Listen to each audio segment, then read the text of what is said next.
bin schon nervös, weil eigentlich im Endeffekt ist keiner sicher. Ich kann mir auch nicht sicher sein, ob ich drin bin. Und deswegen, es kann eigentlich jeden treffen.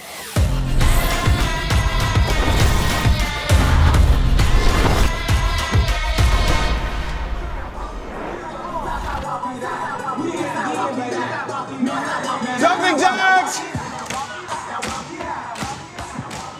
Und tief! Schnelle Füße! Arme hoch! Wir haben bei den Dolphins jetzt einen neuen Trainer in unserem Trainerstab, den Antoine. Sind da sehr happy drüber, einfach um in unseren Senior Level 7 Teams auch besser trainieren zu können, weil aktuell geht es der Oxy immer noch nicht gut. Sie hat Leukämie und kann deswegen auch nicht im Training sein. Und wir sind sehr happy, dass Antoine uns jetzt unterstützt. Wir können zum Bein arbeiten. Für die Highside TikTok. Arme bleiben gestreckt. So dippen wir nicht. Wir dippen nur aus den Beinen.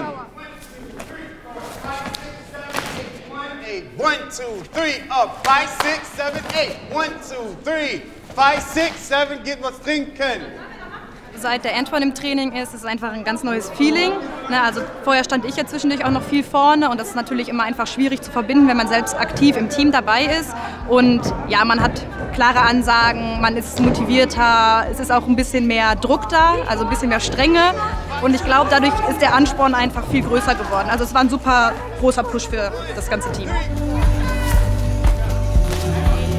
Er passt einfach so gut zu den All-Stars und auch allgemein in den Verein. Okay, sagen wir schon ein bisschen mehr hören. Bringt sehr viel Motivation mit, also sehr viel Spaß und Witz auch. Sehr. Fühlen, fühlen. Nochmal. 5, 6, 7, 8. Besser, geht noch mehr. Er hat auch Erwartungen an uns, was ich auch sehr gut finde und möchte auch, dass wir die Bestleistung bringen. Darf man das schon so sagen? Ich weiß nicht. Ja. Naja, also Beste wäre, wenn wir natürlich alles gewinnen, jede Meisterschaft. Aber bevor das überhaupt kommt, ist es wichtig, dass wir einfach eine fehlerfreie Routine haben. Eine fehlerfreie Routine, das Beste, was wir zeigen können, das ist eigentlich das optimale Ziel. Und was dann passiert, hängt ja nicht nur von uns ab. Das Nachgang. Die Jury entscheidet dann, ob wir ja, Erster oder Zweiter oder je nachdem, was noch platziert.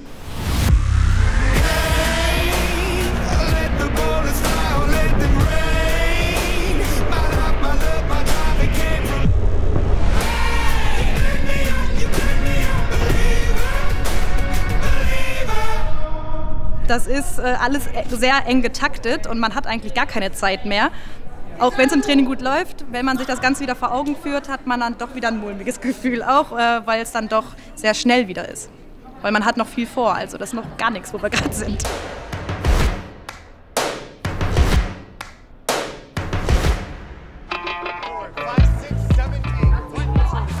Also es gibt ja verschiedene Positionen in einem Group Stunt. Es gibt die Bases, die quasi direkt drunter stehen und dann gibt es die Backspots, die hinter dem Stunt quasi noch stehen.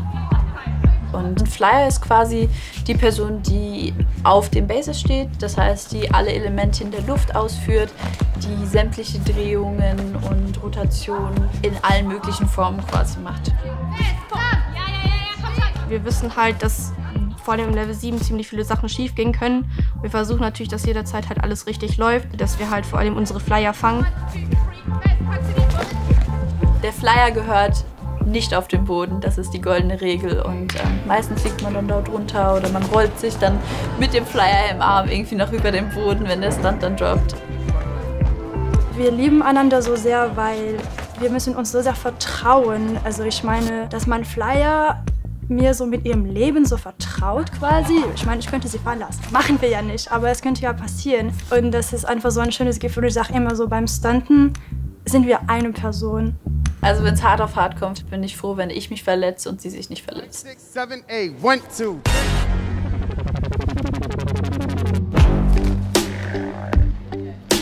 Cheerleading ist auf jeden Fall ein sehr gefährlicher Sport. Sowohl oben als auch unten. Ich glaube, da gibt es keine Position, wo es nicht gefährlich ist oder weniger gefährlich ist.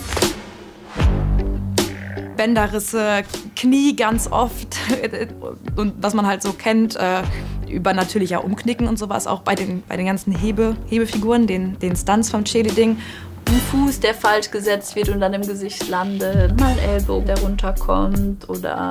Ja, Finger gebrochen und so. Also das sind aber alles so Kleinigkeiten dann halt. Also damit hat man sich auch immer auf die Matte gestellt und hat dann mit, keine Ahnung, Bandagen, Tape alles mal möglich gemacht. Ich glaube, jeder von uns war mindestens schon einmal im Krankenhaus für irgendwas. Ich wurde schon mal am Knie operiert. Bin ich blöd aufgekommen, hatte ich einen Innenbandriss. Ist hier komplett aufgegangen. Ich musste das Krankenhaus, ich musste dann komplett wieder kleben. Ich glaube, ich habe nur noch eine Narbe ein bisschen. Also es ist ja natürlich nicht an der Tagesordnung, weil man das ja auch lernt, damit umzugehen. Aber es gehört dazu.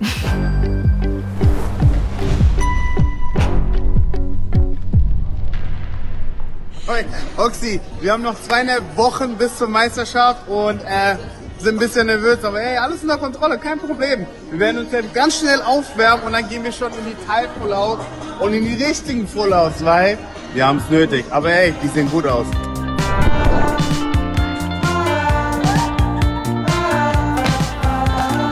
In der Vorbereitung zur Landesmeisterschaft war es ja noch so, dass es Oxy immer noch nicht gut ging, also vor allem nicht so gut, dass sie in der Halle sein kann.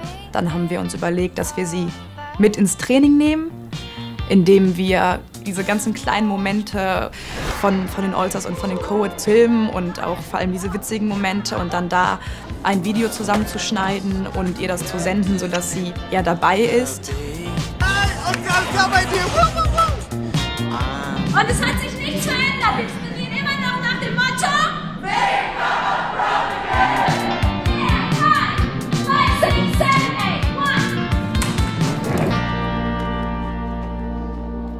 Also die Saison, beziehungsweise der Start der Saison war für mich sehr, sehr emotional.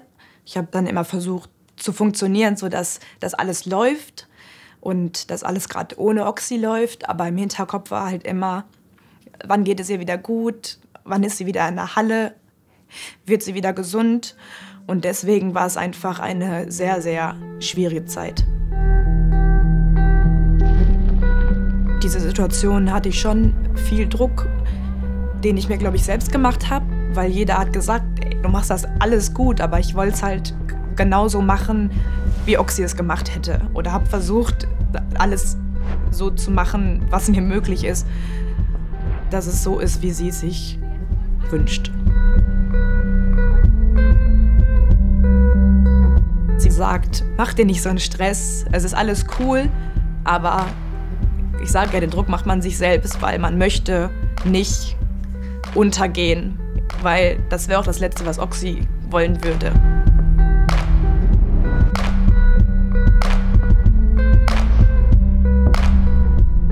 Das ist natürlich eine neue Situation für sie und dadurch, dass sie jetzt verantwortlich für alle Teams ist natürlich entsprechend auch durch den Ruf der Dolphins eine gewisse Erwartungshaltung von innen und von außen. Entsprechend glaube ich, dass der Druck doch angestiegen ist.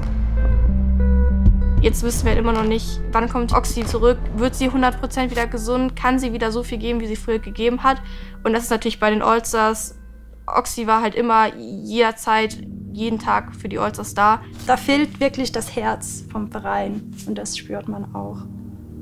Auch wenn man so alte Videos von Oksana sieht, also von Oxy nennen wir sie, von Oxy sieht, wie sie vor der Matte sich gefreut hat und wie sie mit dem Team mitfiebert auch. Ich kriege richtig Gänsehaut.